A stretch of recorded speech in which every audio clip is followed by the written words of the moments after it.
ধূমপান স্বাস্থ্যের পক্ষে ক্ষতিকারক। এটি ক্যান্সারের কারণ। Smoking is injurious to health. It causes cancer.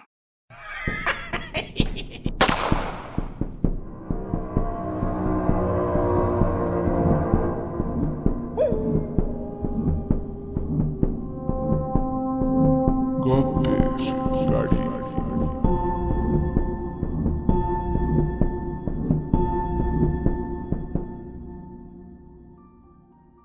গপ্পের গাড়ি নিবেদিত আজকের গপ্প। লেখক চিরঞ্জীব সেনের লেখা জুহু বিচে তদন্ত। গল্প পাঠে অম্বর চ্যাটার্জি, রাখহরি, গুণধরের ভূমিকায় Anupam. Poster designing, production, sound designing এবং ব্রজগোপালের ভূমিকায় অর্ণব। গল্পে সূত্রধার ইন্সপেক্টর ভদ্র এর ভূমিকায় শুভদীপ। অন্যান্য ভূমিকায় সুমা, অর্ণব এবং শুভদীপ। শুরু হচ্ছে আজকের গপ্প, জুহু বিচে তদন্ত।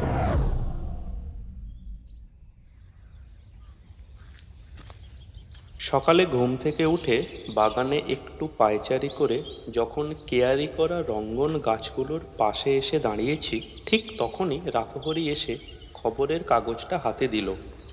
কাগজের প্রথম পাতায় চাঞ্চল্যকর একটা সংবাদের প্রতি দৃষ্টি নিক্ষেপ করে চমকে উঠলাম।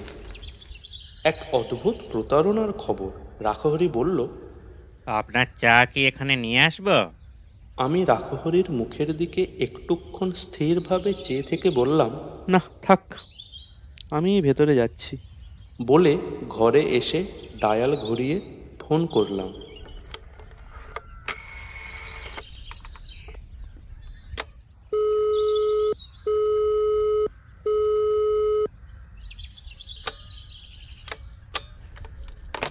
যেখানে ফোন করলাম সেখানে লাইন ঠিকমতো পাওয়া গেলেও ফোন ধরল না কেউ।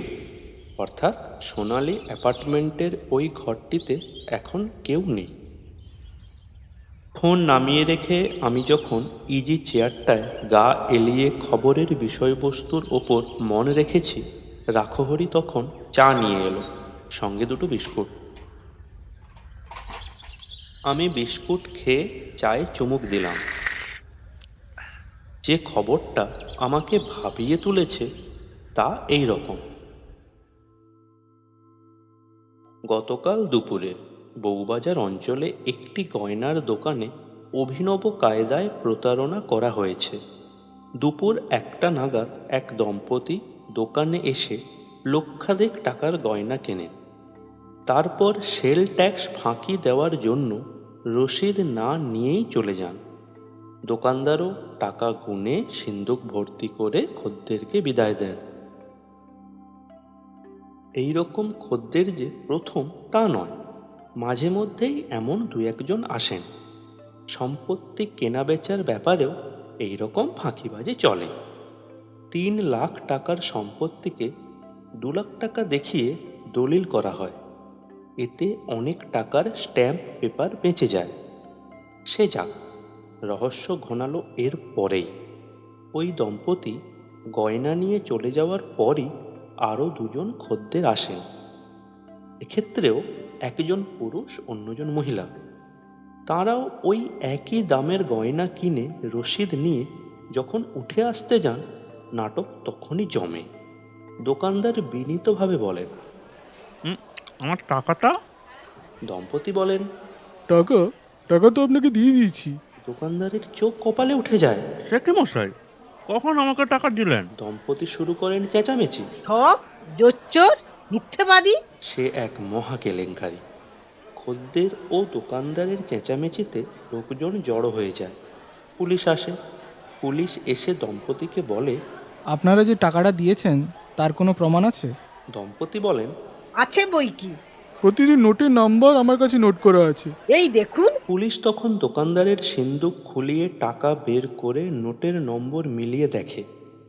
প্রতারকরা সসম্মানে তাদের গয়না নিয়ে চলে যান।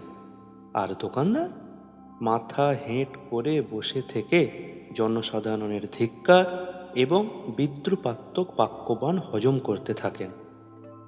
চাঞ্চল্যকর এই সংবাদটা পড়ে দেখলেই বোঝা যায় প্রতারণার ব্যাপার সুপরিকল্পিত। অর্থাৎ দুই দম্পতি একটি চক্রের হয়ে কাজ করেছেন। আর সবচেয়ে মজার ব্যাপার যে দোকানদার এই প্রতারণার বলি হয়েছেন তিনি আমার বিশেষ পরিচিত। নাম গুণধর পাইন, ফর্সা রং, মাঝারি চেহারা, সব সময় মুখে পান আর পরনে ধুতি পাঞ্জাবি। অত্যন্ত বিচক্ষণ ব্যক্তি। এহেন লোক যে খদ্দেরকে সন্তুষ্ট করতে গিয়ে কেন এমন ভুল করলেন তা ভেবে পেলাম না। কাগজটা নামিয়ে রেখে যখন বিষয়টা নিয়ে গম্ভীরভাবে চিন্তা ভাবনা করছি, ঠিক সেই সময় রাখহরি এসে বলল, এক ভদ্রলোক আপনার সঙ্গে দেখা করতে এসেছেন। উনি কি একাই না সঙ্গে কেউ আছেন? 12-14 বছরের একটি ছেলেও আছে। ওদের ভেতরে আসতে বলো, আর চা করো সকলের জন্য। একটু পরেই পায়ের শব্দ শোনা গেল। চেহারা না দেখেই বললাম, আসুন গুণধর বাবু, আসতে আজ্ঞা হোক। গুণধর বাবু বিনয়ের হাসি হেসে বললেন, কি করে জানলেন আমি এসেছি? আজ সকালে আপনার গুণের খবর কাগজে ফলাও করে ছাপা হয়েছে, দেখেই অনুমান করেছি এইবার আমার কথা আপনার নিশ্চয়ই মনে পড়বে। গুণধর বাবু নিজে থেকেই আসন গ্রহণ করলে বললাম, এই ছেলেটিকে? ও আমার একজন কর্মচারী। রাখহরি চা দিয়ে গেলে আদ্যপান্ত সমস্ত ঘটনা বেশ ভালো করে শুনলাম গুণধর বাবুর মুখ থেকে। শুনে বললাম, তো এখন আমাকে আপনি কি করতে বলেন? গুণধর বাবু বললেন, শোনো ভাই, আমার তো যা হওয়ারটা হয়েছে। এই ব্যাপারে আইন আদালত করতে গেলে কর ফাঁকি দেওয়ার অপরাধে আমি ফেঁসে যাব। বহু কষ্টে পুলিশের ঝামেলার হাত থেকে রেহাই পেয়েছি। এখন আমি চাই এই প্রতারকদের তুমি খুঁজে বার করো। তাতে লাভ? আপনার গয়না কি আপনি ফেরত পাবেন? না, গয়নাও পাবো না, টাকাও না। তবু চাই এই জাল ছেড়ে যাক, অপরাধীরা ধরা পড়ুক। আমি বললাম, এই ধরনের অপরাধের শাস্তি দেওয়া অবশ্যই দরকার, কিন্তু এই জনবহুল শহরে কোথায় কোনখানে যে রয়েছে তারা, কোন সূত্র ধরে তা আবিষ্কার করব? এই মুহূর্তে তারা যে পুনে কিংবা ব্যাঙ্গালোরের কোনো কফি হাউসে বসে নেই তাই বা কে বলতে পারে? চেষ্টা অবশ্যই করব, করছিও। বলেই আরেকবার উঠে গিয়ে ডায়াল ঘুরিয়ে ফোন করলাম।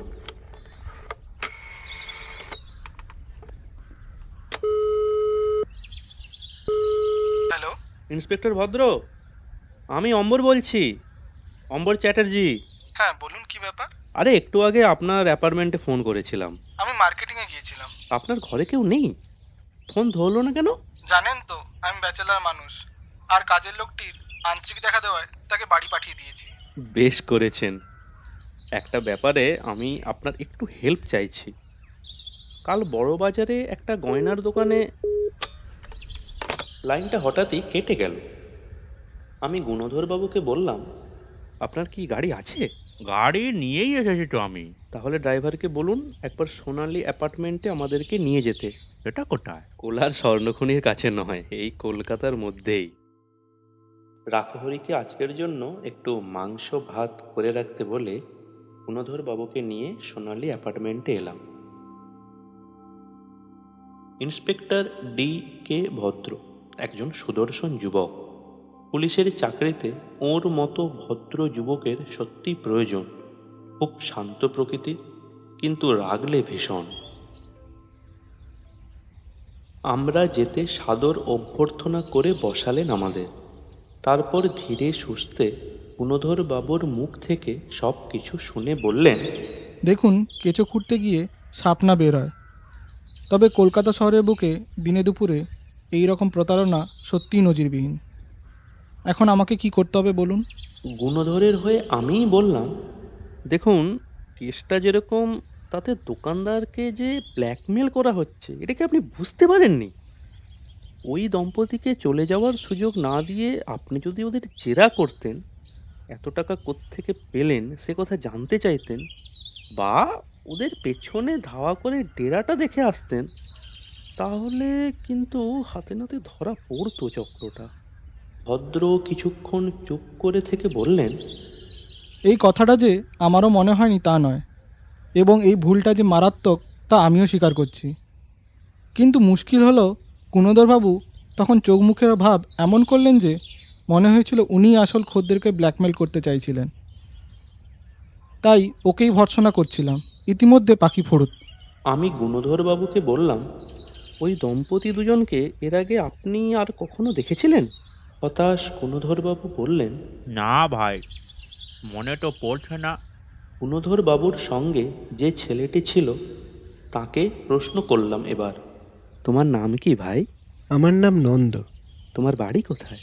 নন্দর হয়ে গুণধরবাবুই বললেন, ওর বাড়ি হরিপালের কাছে এক গ্রামে, বাপ মামারা ছেলে, আমার কাছেই মানুষ। নন্দকে বললাম, ওই মুখগুলো আরেকবার দেখলে তুমি কি চিনতে পারবে? নন্দ বলল, হ্যাঁ, পারবো। আচ্ছা, ওদের কাউকে আর কখনো এ দোকানে তুমি আসতে দেখেছিলে? মনে হচ্ছে একবার যেন দেখেছিলাম। 2-3 মাস আগে এক মহিলা দুপুরবেলা এসে আমার কাছ থেকে ডিজাইনের বইটা নিয়ে অনেকক্ষণ ধরে কী সব দেখে ব্রজদার সঙ্গে কথা বলে চলে গেলেন। ব্রজদা? ব্রজদা কে? আগে কাজ করতো আমাদের দোকানে। এখন করে না? না, আমি গুণধরবাবুকে বললাম, সেদিন দুপুরে আপনি কোথায় ছিলেন? গুণধরবাবু বললেন, আমি বরাবরই ওই বিকালের দিকে আসতাম এবং ওই রাত অবধি থেকে ক্যাশ নিয়ে বাড়ি যেতাম। এখন ব্রজ চলে যাওয়ায় সব সময় আমাকে দোকানে থাকতে হচ্ছে। আপনার সেই ব্রজ এখন কোথায়? ও পাথর শেডিংয়ের কাজ জানতো, শুনেছি সেই কাজ নিয়ে ও এখন বোম্বের জাভেরি মার্কেটে ভালোই রোজগার করছে। ওর বাড়ি কোথায় জানেন কি? ওই তো ডোমজুড়ের কাছে নিবড়ে নামে একটা গ্রাম আছে, সেইখানে। তবে ও বউবাজারেই মেসে থাকতো, এই ঠিকানাটা আমি জানি। কিন্তু ব্রজ তো ভালো ছেলে, ওকে সন্দেহ করার কোনো কারণটা আমি দেখতে পাচ্ছি না। সন্দেহ করছি না তো, তবে একেবারে হাল ছেড়ে না দিয়ে একটু ফুঁ দিয়ে দেখছি, ছাই চাপা যদি কিছু থাকে আর কি। ইন্সপেক্টর ভদ্রর কাছ থেকে বিদায় নিয়ে বউবাজারের মেসে এসে ব্রজর বোম্বের ঠিকানা সংগ্রহ করলাম। ওর 2-1টা চিঠিপত্র যা বন্ধুদের লিখেছিল তা পড়ে দেখলাম। বোম্বে থেকে পাঠানো ওর 2-1টা ফটো সংগ্রহ করলাম বন্ধুদের কাছ থেকে, যা গুণধরবাবুর কাছে নেহাতি অর্থহীন বলে মনে হলো। সব কাজ সেরে যখন বাড়ি ফিরলাম, দুপুর তখন 1:30। ডাকহরি আমার জন্য হান টান করছিল, বলল, আপনি এত দেরি করলেন দাদাবাবু? একটু আগে অশোকবাবু এসেছিলেন, আপনার জন্যে অপেক্ষা করে চলে গেলেন। অশোকবাবু? মানে অশোক পালিত? সেই প্রেস ফটোগ্রাফার ছেলেটি? হ্যাঁ, বলে গেছেন আবার আসবেন সন্ধ্যের সময়। আপনি যেন কোথাও যাবেন না, বিশেষ দরকার। আমি চিন্তিত হয়ে বললাম, কি এমন দরকার যে এইভাবে থাকতে বলল? তা জানি না, তবে একটা কাগজ রেখে গেছেন, আপনাকে দেখতে বলেছেন। আমি ভেতরে ঢুকে পোশাক পরিবর্তন না করেই অশোকের রেখে যাওয়া কাগজের পাতায় চোখ বোলালাম। নতুন বেরিয়েছে কাগজটা, লোকের হাতে হাতে না ঘুরলেও হকাররা রাখে, বিক্রিও হয়। সেই কাগজের প্রথম পাতায় বউবাজারের প্রতারণার বিবরণটা ফলাও করে ছাপা তো হয়েইছে, সেই সঙ্গে রয়েছে অশোকের তোলা একটি সুন্দর আলোকচিত্র, যাতে দেখা যাচ্ছে গয়নার বাক্স নিয়ে সেই দম্পতি অপেক্ষমান একটি মারুতিতে উঠছেন। এই ছবি একমাত্র এই একটি দৈনিকে ছাপা হয়েছে। কাগজটা রেখে মনের আনন্দে স্নান খাওয়া সেরে বারবার সেই ছবির মুখগুলো দেখতে লাগলাম আর ভাবতে লাগলাম, এই জগতে কোনো কিছুই তুচ্ছ নয়। অশোক পালিত নয়, আর এই কাগজটাও নয়। সবারই কিছু না কিছু অবদান থাকে। অশোকের কথা মতো আমি সারাটা দিন ঘরে রইলাম, কিন্তু না, দুপুর গড়িয়ে বিকেল, বিকেল গড়িয়ে সন্ধে পার হয়ে গেল, তবুও অশোক এলো না। রাত্রিবেলা ওর কাগজের অফিসে ফোন করলাম, সেখান থেকেও ওর কোনো খোঁজ খবর দিতে পারল না কেউ। সে রাত্রে অশোকের জন্য অপেক্ষা করে করে আমি নিজেও কোথাও গেলাম না।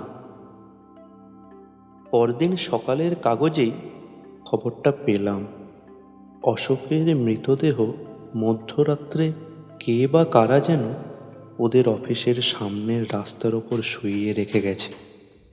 শিউরে ওঠার মতো খবর। চক্রটি যে শুধু প্রতারণা করে তাই নয়, খুনও করতে পিছপা হয় না। সামান্য একটি আলোকচিত্র প্রকাশ করার অপরাধে যারা একজন নিরীহ ফটোগ্রাফারকে হত্যা করতে পারে, তারা যে কি সাংঘাতিক তা যে কেউ ধারণা করতে পারবে। আমি সেই কাগজের কাটিং সঙ্গে নিয়ে প্রথমেই গেলাম গুণধর পাইনের ওখানে। নন্দকে ছবিটা দেখিয়ে জিজ্ঞেস করলাম, তুমি কি এদের চিনতে পারো? নন্দ বলল, হ্যাঁ, এরাই তো এসেছিল কাল। আমি সেই মহিলার ছবি দেখিয়ে বলেছিলাম, ইনি কি তোমার ব্রজদার সঙ্গে কথা বলেছিলেন? না, সে ছিল প্রথমজন। তারপর সোজা চলে এলাম সদর দপ্তরে। সেখানেও পুলিশের সংগ্রহে থাকা অপরাধীদের ছবির সঙ্গে মিলিয়ে এই ছবির দুজনের একজনেরও কোনো মিল পেলাম না। অবশেষে হতাশ হয়েই বাড়ি ফিরে এলাম। কিভাবে যে তদন্তের কাজ এগিয়ে নিয়ে যাব তা ভেবেই পেলাম না। রহস্যের জট খুলতে পারি এমন কোনো সূত্রও খুঁজে পেলাম না কোথাও। এখন একমাত্র ভরসা ব্রজগোপাল। তবে সেখানেও যে খুব একটা আশার আলো আছে তা নয়। সে বেচারা নির্দোষও হতে পারে। দোকানে কত কাস্টমার আসে, তাদের সঙ্গে কথা বলতে হয়। তবু চেষ্টা একটু চালিয়ে যাই। সারাদিন অনেক চিন্তাভাবনা করার পর একটা উপস্থিত বুদ্ধি মাথায় এলো। কাগজের কাটিংটা সঙ্গে নিয়ে কলকাতার বিভিন্ন হোটেলে খোঁজ খবর শুরু করলাম। বেশি খুঁজতে হলোও না। শিয়ালদহে উড়াল পুলের পাশে সাধারণ একটি লজের ম্যানেজার ছবি দেখেই বললেন, কি আশ্চর্য, এরা তো আমাদেরই অতিথি, প্রায়ই আসেন এখানে। আমি একটু দেখা করতে চাই। ম্যানেজার ঘাড় নেড়ে বললেন, সরি, কাল রাতেই এরা ঘর ছেড়ে দিয়ে চলে গেছেন। সেই ঘরে নতুন কেউ কি এসেছেন এখনো? না না, ঘর খালিই আছে। একবার দেখতে পারি ঘরটা? আপনার পরিচয়? পরিচয় দিলাম। ম্যানেজার নিজে সঙ্গে করে নিয়ে গেলেন ওপরের ঘরে। কিন্তু তন্ন তন্ন করে খুঁজেও কিছুই যখন পেলাম না, তখন হঠাৎ ওয়েস্ট পেপার বাস্কেটের মধ্যে কিছু বাজে কাগজের সঙ্গে একটা ট্রেনের টিকিট উদ্ধার হলো। টিকিটটা বোম্বে ভিটি টু হাওড়ার, 5 দিন আগেকার। টিকিটও দুজনের, মিস্টার P.K. সিনহা ও মিসেস মীরা। ছবির বয়সের সঙ্গে বয়সও মিলে যাচ্ছে। আমি উৎফুল্ল চিত্তে টিকিটটা পকেটে নিয়ে সহযোগিতার জন্য ম্যানেজারকে ধন্যবাদ জানিয়ে বিদায় নিলাম হোটেল থেকে। কি ভাগ্যিস চাপরাশি কাগজগুলো ঘর ঝাঁট দিয়ে বাইরে ফেলে দেয়নি। পরদিন দুপুরেই গীতাঞ্জলি এক্সপ্রেসে ভিআইপি কোটায় 2টো বার্থ নিয়ে চলে এলাম বোম্বেতে। অবশ্য একা আসেনি, ইন্সপেক্টর ভদ্রও সিভিল ড্রেসে সঙ্গেই এসেছেন। কলকাতা থেকে একটা হোটেলে জানিয়ে এসেছিলাম, তাই আমাদের থাকার জন্য ঘরও রেডি ছিল। যথা সময়ে বোম্বে পৌঁছে হোটেলে খাওয়া দাওয়া করে রেস্ট নিলাম। প্রথমেই বোম্বে পুলিশের সাহায্য নিয়ে আমরা রিজার্ভেশন টিকিট দেখিয়ে রেল দপ্তর থেকে উদ্ধার করলাম মিস্টার সিনহার ঠিকানাটা। তারপর গেলাম ব্রজর খোঁজে। পায়থনের একটি 3তলার ফ্ল্যাটে ব্রজগোপাল MK নম্বরের দোকানে কাজ করে। আমরা ওপরে উঠে খোঁজ নিতেই ওর শেঠ এসে বললেন, ওর সাথে তো আজ আপনাদের দেখা হবে না, আর দেখা হলেও অনেক রাত হবে। কোথায় গেছেন উনি? আন্ধেরি চেনেন? আন্ধেরি? আন্ধেরিতে ওর দিদির বাড়ি আছে। আপনারা? আমরা ওকে দিয়ে কিছু কাজ করাতে চাই। এই কাম কাজ জিম্মেদারি আমিও নিতে পারি। আমরা কাল ওর সঙ্গে দেখা করব। আমরা সকালের দিকে অন্য কোথাও না গিয়ে এক ট্যাক্সি নিয়ে গেটওয়ে অফ ইন্ডিয়া থেকে নরিম্যান পয়েন্ট হয়ে চৌপট্টি পর্যন্ত ঘুরলাম। তারপর বিকেলবেলা রোদের তেজ একটু কমলে মেরিন লাইন্স থেকে ট্রেন ধরে সোজা চলে এলাম আন্ধেরিতে। ঠিকানা আমাদের কাছেই আছে। রেল দপ্তর রিজার্ভেশন স্লিপ ঘেঁটে যে ঠিকানা আমাদের দিয়েছে সেটাও আন্ধেরির। আন্ধেরির জুহুতে এসে সমুদ্রের ধারে বেশ কিছুক্ষণ ঘুরে বেড়ালাম আমরা। তারপর খুঁজে বের করলাম মিস্টার এবং মিসেস সিনহার ফ্ল্যাটটাকে। খুবই উন্নত মানের ফ্ল্যাট, তবে দুঃখের বিষয় ঘরে তালা দেওয়া। আমরা সমুদ্র তীরে বসেই ফ্ল্যাটের দিকে নজর রাখলাম, আলো জ্বললেই ধরব।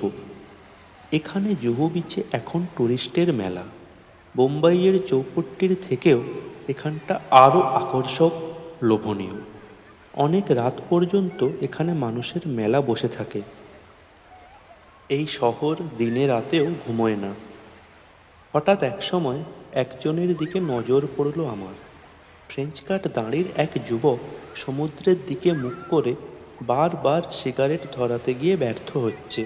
বললাম, একে কি একটু চেনা চেনা লাগছে মিস্টার ভদ্র? হ্যাঁ, ফটো দেখেছি, ইনি তো সেই ব্রজগোপাল। আমি লাইটারটা নিয়ে ব্রজর দিকে এগিয়ে গিয়ে ফট করে ওর মুখের সামনে জেলে ধরলাম সেটা।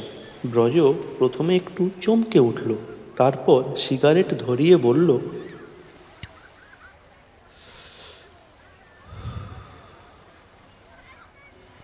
থ্যাঙ্কস। আমিও মিষ্টি হেসে ঘাড় নেড়ে ধন্যবাদ গ্রহণ করলাম। ব্রজ কিছুক্ষণ আমার মুখের দিকে তাকিয়ে ঘাড় নেড়ে চলে যেতে চাইল। আমি বললাম, আপনাকে কলকাতায় কোথায় যেন দেখেছি মনে হচ্ছে। ভুল রেখেছেন, আমি মুম্বাইতেই থাকি। বউবাজারের কোনো সোনার দোকানে কখনো গেছেন কি? মাঝে মাঝে গেছি হয়তো সোনা দানা কিনতে। বোম্বাই থেকে কলকাতায় কেউ সোনা কিনতে যায়? আপনি গুণধর পাইনকে চেনেন? আর চেনা? ব্রজ অতর্কিতে আমাকে এমনভাবে আক্রমণ করলো যে এক ঝটকাতেই ধরাশায়ী হলাম। তারপর আমি উঠে দাঁড়াবার আগেই দৌড় শুরু করলো সে। ততক্ষণে মিস্টার ভদ্র এসে চেপে ধরেছেন তাকে। ব্রজ ভয়ে ফ্যাকাশে হয়ে কাঁপা কাঁপা গলায় বলল, কে কে কে কে আপনারা? আপনারা কারা? আমি আপনাদের চিনি না। আমি তখন ওর পেটের কাছে রিভলভারটা ধরে বললাম, আমাদের তুমি নিশ্চয়ই চিনবে ব্রজদুলাল। আমি ব্রজদুলাল নই, আপনারা ভুল করছেন। আমি ব্রজগোপাল।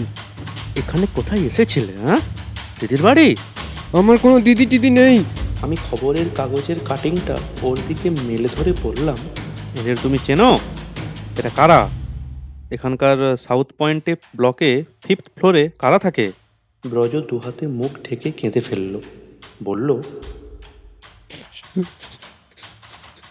সব বলবো আপনাদের, আমাকে ছেড়ে দিন। আপনারা নিশ্চয়ই পুলিশের লোক। হ্যাঁ, অনেকক্ষণ থেকেই আমরা ওত পেতে আছি তোমাদের ধরবার জন্য। ওদের ফ্ল্যাটে তালা দেওয়া। কোথায় গেছেন ওরা? আমরা সবাই গিয়েছিলাম ব্রজেশ্বরী, একটু একটু আগেই ফিরেছি। তাহলে চলো, ওদের সঙ্গে আলাপ পরিচয় একটু করিয়ে দাও। জুহু বীচ ঘিরে তখন উৎসাহী জনতার কৌতূহলী দৃষ্টি। আমরা হাতের ইঙ্গিতে তাদের সরে যেতে বলে টেলিফোন বুথে গিয়ে লোকাল থানায় একটা ফোন করলাম। বোম্বাই পুলিশকে আগে থেকেই জানানো ছিল ব্যাপারটা। তারাই এখানকার ফোন নম্বর আমাদের দিয়েছিলেন, তাই অসুবিধে হলো না।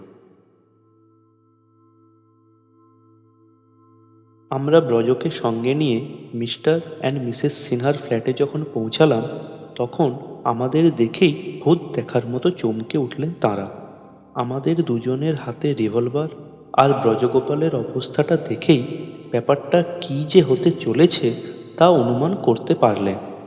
একটু পরেই স্থানীয় পুলিশও এসে গেল। জেরার মুখের অপরাধ স্বীকার করল অপরাধীরা। উদ্ধার হলো লক্ষাধিক টাকার সমস্ত গয়না। ব্রজগোপাল স্বীকার করল এরাই তার নিজের দিদি জামাইবাবু। এই জামাইবাবুই তাকে বোম্বাইতে নিয়ে আসেন। এইখানে বসেই এই অভিনব প্রতারণার পরিকল্পনা করে ওরা। উদ্দেশ্য, এইভাবে সোনা সংগ্রহ করে নিজেরা স্বাধীনভাবে এখানে একটা ব্যবসা করবে। তবে পার্ক স্ট্রিটের শম্ভু মালিক এবং তার স্ত্রী হচ্ছেন আসল নাটের গুরু। প্রতারণা ছাড়াও আরও অনেক বাজে কাজ তাঁরা করে থাকেন। মিস্টার সিনহাকে নিয়ে কলকাতার বিভিন্ন অঞ্চলে এবং অন্যান্য বড় বড় শহরে বেশ কিছুদিন ধরে এই রকম প্রতারণার ফাঁদ পেতে আসছিলেন। শুধু ভাগ্য বিপর্যয়ে এইবার বামাল সমেত ধরা পড়লেন সকলে। বোম্বাই পুলিশ প্রতারণার দায়ে 3 জনকেই গ্রেপ্তার করল। ওদিকে টেলিফোনে খবর পেয়ে কলকাতা পুলিশও অ্যারেস্ট করল শম্ভু মালিক ও তার স্ত্রীকে। তাদের বিরুদ্ধে শুধু প্রতারণা নয়, খুনের অভিযোগও আনা হলো।